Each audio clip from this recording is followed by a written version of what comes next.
So we decided to take a real road trip. I love Scotland. I love the nature, landscape, lochs, water, peace and calm. But we decided to challenge ourselves.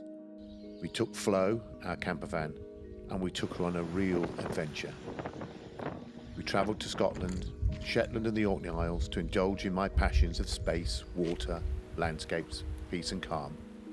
And then we drove to Tuscany to challenge myself and experience the opposite.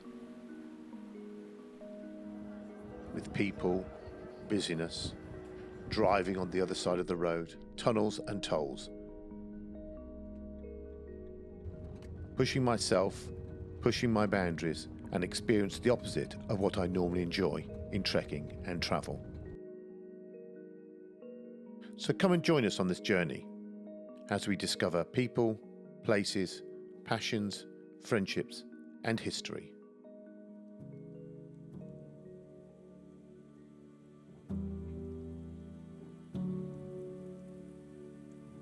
Sailing into Scrabster, we grabbed an overnight spot on the north coast and then began our slow drive.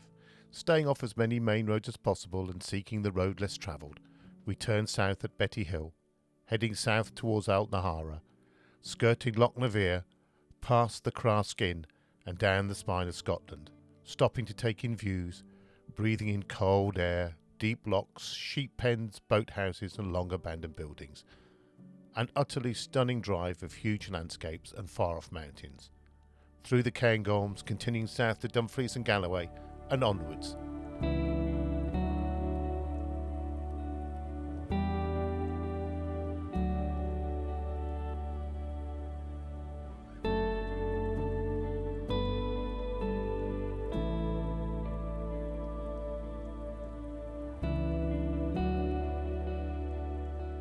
A brief stop home before heading for an introduction to the Channel Tunnel and driving in Europe and the challenges that would bring, but also for glorious vineyards and mountaintop views. After a long drive, we sat close to the Swiss border.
We finally sat close to the Swiss border, a long experience of toll roads, paying tolls, buying diesel and French supermarkets.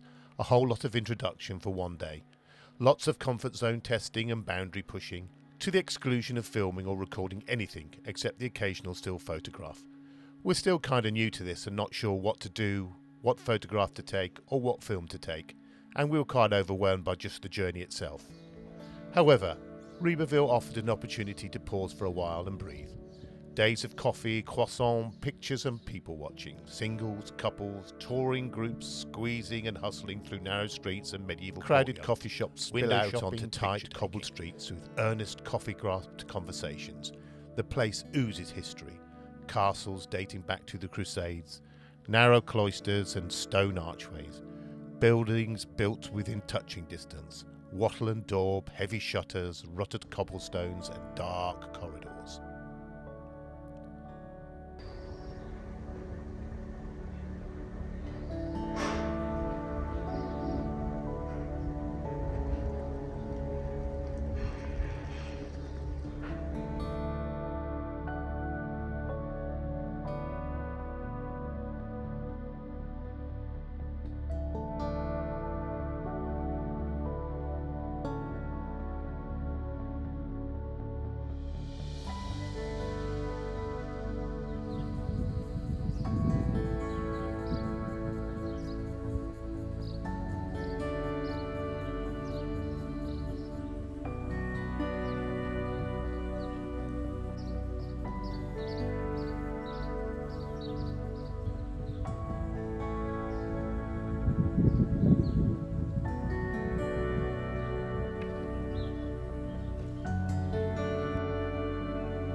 Good morning from a beautiful vineyard just north of Genoa and south of Avada. It's an absolutely stunning morning this morning. Blue sky, few scattered clouds over the hills, farming machinery in the valley, but other than that just birds. Beautiful, stunning morning for our first morning in Italy ever. So we stayed overnight in a vineyard, as I say, just north of Genoa and south of Avada. Beautiful location.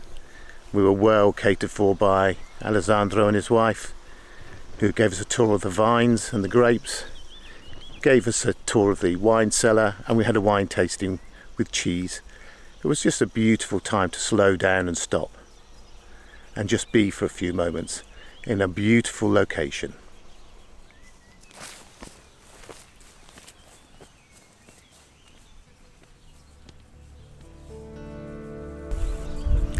So it was interesting what I learned yesterday about the patience and the care you need to produce a fine wine. To let the grapes grow and mature, fertilise, water, pruning, trimming, and more than anything else, patience. And just let the crop be. So as part of me was thinking what I had to learn from this destination yesterday and this morning, and I think it's patience. I think it's letting things be. I think it's just about enjoying the moment, something which we've kind of lost on the journey down here, which was a bit of a treadmill.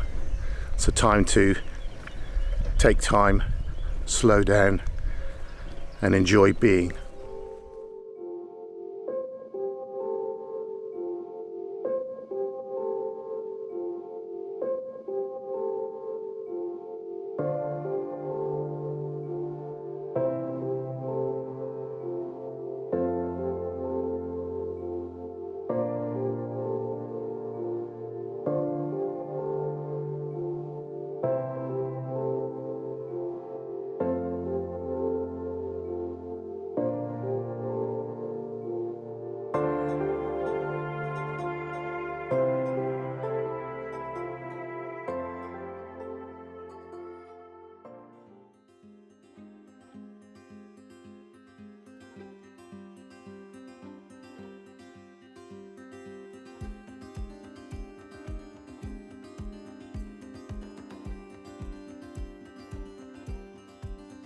Trying to remain off the beaten path, we found ourselves searching for more history and a small town north of Genoa, known as a retreat for the Genoan great and good in the Renaissance.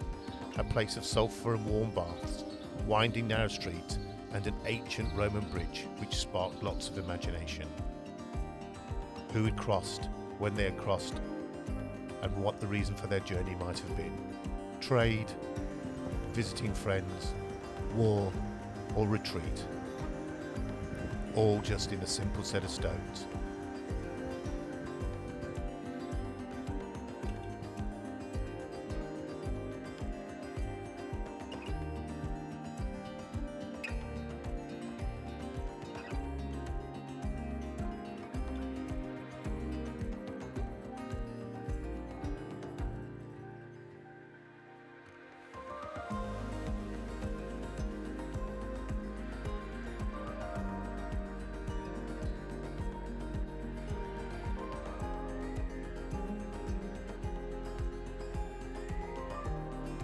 Our first real dip into sampling Tuscan history and life came with the stunning city of Lucca, feeling the internal wrestle with the historian and the inner isolationist, the deep desire to immerse yourself in architecture, buildings and history, and to be confronted and submerged in crowds. Strolling was the order of the day. Beautiful churches, piazzas, tight winding walkways, taking in the surroundings and the blistering heat.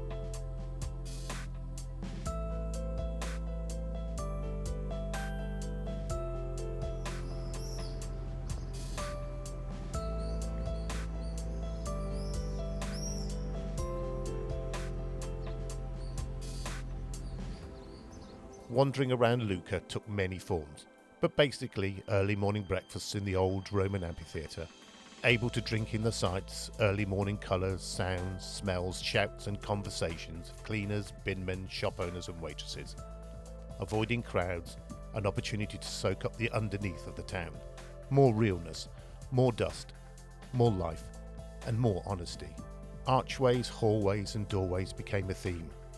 Archways through ramparts and battlements, archways into narrow streets, openings into large piazzas, grand halls and basilicas, gardens, shops, cafes and restaurants, each leading to a different experience for the senses, ornate or simple, pagan symbolism, Renaissance brickwork, carvings and messages, archways heralding new journeys, new people, new sights and sounds, the quiet of a church, the chatter of a cafe, the colours of a shop, the smells of a bakery, and the coolness of shade. They say nothing happens by chance. As we waltzed our way through the crowds in the piazzas and streets of Lucca, we happened on a photo exhibition in a converted church, and there we sought refuge. Drawn by the title, inspired by people, we spent time wandering, lost and absorbed in the work of an amazing photographer, Stefano Lutomolo. His exploration of the indigenous populations of the world through their eyes and his camera was astounding. It sung to my soul, and we spent some time talking to Stefano, whose humanity, curiosity and kindness seeped from every pore. His journeys, his encounters with people, his mission to connect people with people through imagery, living with revolutionaries, insurgents, farmers and herdsmen and holy men. His photos were exceptional, the stories attached to them often painful to read. A more beautiful soul it was difficult to meet. A perfect coming together of time, place and person.